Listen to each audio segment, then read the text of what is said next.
إذا جاءك المنافقون قالوا نشهد إنك لرسول الله والله يعلم إنك لرسوله والله يشهد إن المنافقين لكاذبون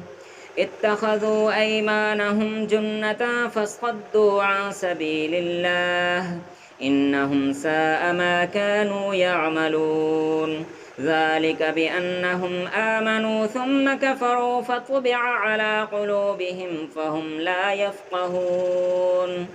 وإذا رأيتهم تعجبك أجسامهم وإن يقولوا تسمع لقولهم كأنهم خشب مسندة يحسبون كل صيحة عليهم هم العدو فاحذرهم قاتلهم الله أنى يؤفكون وإذا قيل لهم تعالوا يستغفر لكم رسول الله لووا رؤوسهم ورأيتهم يصدون وهم مستكبرون سواء عليهم أستغفرت لهم أم لم تستغفر لهم لن يغفر الله لهم إن الله لا يهدي القوم الفاسقين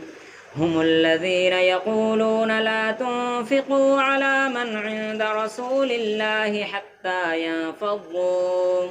ولله خزائن السماوات والأرض ولكن المنافقين لا يفقهون يقولون لئن رجعنا إلى المدينة ليخرجن الأعز منها الأذل ولله العزة ولرسوله وللمؤمنين ولكن المنافقين لا يعلمون يا أيها الذين آمنوا لا تلهكم أموالكم ولا أولادكم عن ذكر الله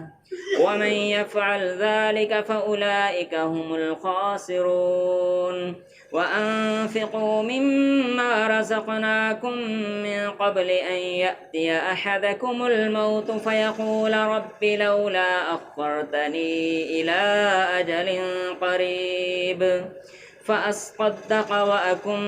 من الصالحين ولن يؤخر الله نفسا إذا جاء أجلها والله خبير